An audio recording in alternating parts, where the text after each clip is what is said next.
بسم اللہ الرحمن الرحیم اقرأ باسم ربک الذی خلق خلق الانسان من علق۔ السلام علیکم ورحمۃ اللہ وبرکاتہ۔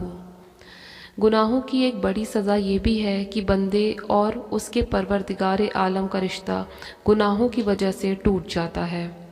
اور جب یہ رشتہ ٹوٹ جاتا ہے تو خیر و فلاح کے تمام اسباب اور ذریعے اس سے ختم ہو جاتے ہیں، اور انسان کے لیے فساد اور شر کے اسباب پیدا ہو جاتے ہیں۔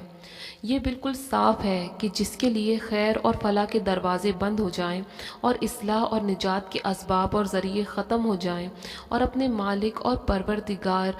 سے اس کا رشتہ کٹ جائے، اور ایسے مالک اور پروردگار سے کہ جس سے بندہ ایک لمحے کے لیے بھی بے پرواہ نہیں ہو سکتا، جس کے بغیر بندے کو کوئی چارہ ہی نہیں، جس کے رشتے کا کوئی بدل ممکن نہیں، اس ذات سے رشتہ توڑنے کے بعد بندے کو کون سی فلاح اور نجات میسر ہو سکتی ہے، اور وہ کون سی امیدیں اور کس سے امیدیں قائم کر سکتا ہے، اور کون سی خوشگوار زندگی اسے حاصل ہو سکتی ہے؟ کون سمجھ سکتا ہے کہ اللہ سے رشتہ کٹ جائے اور اللہ کے دشمنوں سے رشتہ بن جانے کے بعد کس قسم کی آفتیں اور مصیبتیں اور کس قسم کی عذاب اس کے لیے مقدر ہے؟ جو بندہ اللہ سے دور ہو جاتا ہے تو شیطان اس پر مسلط ہو جاتا ہے، اور جس بندے سے اللہ محبت کرتا ہے اور اس بندے پر اس کی نگرانی رہتی ہے تو شیطان اس پر کسی طرح قابو نہیں پا سکتا۔ چنانچہ اللہ کا ارشاد ہے، جب ہم نے فرشتوں کو حکم دیا کہ آدم کے آگے سجدہ کرو تو ابلیس کے سوا سبھی نے سجدہ کیا، یہ جناتوں کی قسم میں سے تھا، اپنے پروردگار کے حکم سے نکل بھاگا۔ تو لوگوں، کیا ہمیں چھوڑ کر ابلیس اور اس کی نسل کو تم اپنا دوست بناتے ہو، حالانکہ وہ تمہارے قدیمی دشمن ہیں؟ ظالموں کے حق میں یہ بدلہ بہت ہی برا ہے۔ حق سبحانہ و تعالیٰ اس آیت میں اپنے بندوں کو خطاب فرماتے ہیں کہ تمہارے دادا آدم کو میں نے کرامت، عزت، بزرگی بخشی، دوسروں کے مقابلے میں اس کی قدر و منزلت کو اونچا کیا، اور اسے اس قدر فضیلت و برتری عطا کی کہ اپنے فرشتوں کو میں نے حکم دیا کہ آدم کی تکریمی و عزت کرو، اور اس کے سامنے تم تکریمی سجدہ بجا لاؤ۔ فرشتوں نے میرے حکم کی تعمیل کی،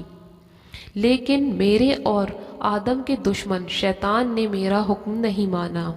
میری مخالفت کی، میرے اطاعت سے روگردانی کی۔ اے بندوں، پھر کیا تمہیں یہ زیب دیتا ہے کہ میرے اور اپنے دشمن اور اس دشمن کے ذریعوں کو اپنا اور مددگار بناؤ، اپنا دوست بناؤ، اور مجھے چھوڑ دو، نافرمانی کرو اور ان کی اطاعت کرو، میری مرضی اور رضامندی کے خلاف ان سے دوستی کرو، حالانکہ یہ تمہارا سخت ترین دشمن ہے۔ تم میرے دشمنوں سے رشتہ قائم کر رہے ہو، حالانکہ میں نے تمہیں حکم دیا کہ تم میرے دشمنوں کو اپنا دشمن سمجھو۔ عقل مند انسان کے لیے کس طرح یہ زیب دیتا ہے کہ وہ اپنے مولا کے دشمنوں سے دوستی کا رشتہ جوڑے، خصوصاً جب کہ وہ ایسا مولا ہے اور ایسا مددگار ہے کہ صحیح معنی میں اس کے سوا کوئی مولا اور مددگار ہے ہی نہیں۔